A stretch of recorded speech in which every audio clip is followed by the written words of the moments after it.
എനിക്കത് ഓർക്കാൻ കൂടി വയ്യ. അഘാസുരൻ, മുഷ്ടികൻ, ചാണുരൻ, ശകടാസുരൻ, അങ്ങനെ ഓരോരുത്തരെയും നീ നിഷ്കരുണം വധിച്ചില്ലേ?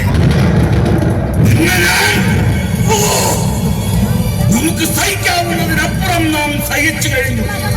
വയ്യ, ഇനി വയ്യ. ഇനി നിന്റെ മരണം എന്റെ ഈ കൈകളിലൂടെ മാത്രം.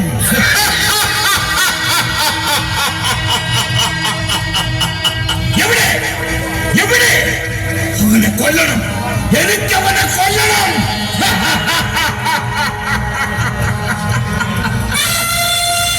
ഭയമാണ് അവന്, അവനെന്നെ ഭയമാണ്.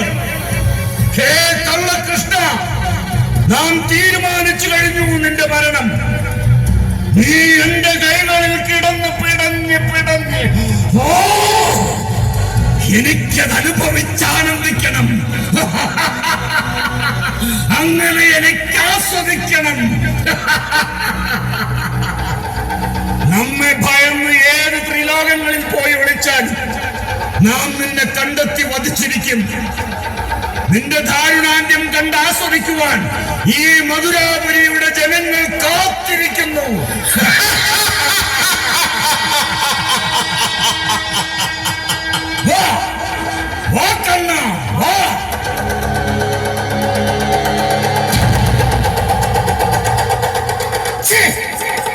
ഗോപസ്ത്രീകളുടെ ഉത്തരീയത്തിന്റെ മറപറ്റി ജീവന് വേണ്ടി ഭയപ്പെട്ട് ഒളിച്ചിരിക്കാതെ നേർക്കുനേർ അപ്പൊ കാണിച്ചു തരാം ഈ കംസൻ ആരാണെന്ന്.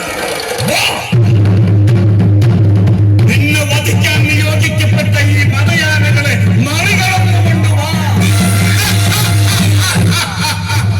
ഈ 14 ലോകത്തിന്റെ അധിപനായ ഈ കംസന്റെ അംഗബലത്തിന്റെ ആരോഗ്യത്തിന്റെ മുന്നിൽ ഭയം ഉറച്ചു നിൽക്കുന്ന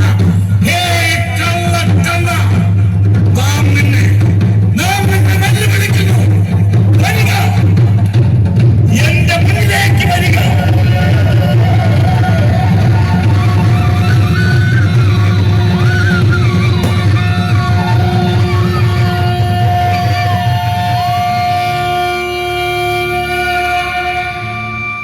ഹേ മാതുല, ഞാൻ ഇവിടെ തന്നെയുണ്ട്, അങ്ങയുടെ മുന്നിൽ തന്നെ.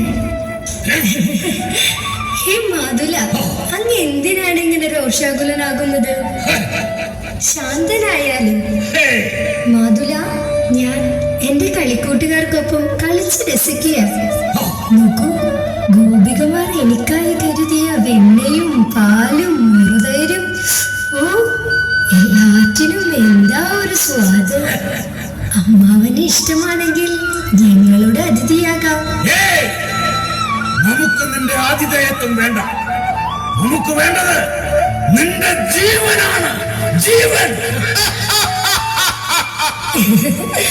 ആയിക്കോളൂ, അങ്ങയുടെ കരങ്ങൾ കൊണ്ടുള്ള മരണമാണ് ഈ ഉള്ളവന് വിധിച്ചതെങ്കിൽ ഞാനത് സന്തോഷപൂർവ്വം സ്വീകരിക്കാം. പക്ഷേ ഇപ്പൊ ഞാൻ എന്റെ കളിക്കൂട്ടുകാർക്കൊപ്പം ഒന്ന് കളിച്ചോട്ടെ. അത് കഴിഞ്ഞ് ഞാൻ അങ്ങേ വന്ന് കണ്ടുകൊള്ളാം. ഇപ്പൊ ഞാൻ ഈ സംഗീതത്തിന്റെയും നൃത്തത്തിന്റെയും ലോകത്ത് ഒന്ന് ആടി തിമിർത്തോട്ടെ.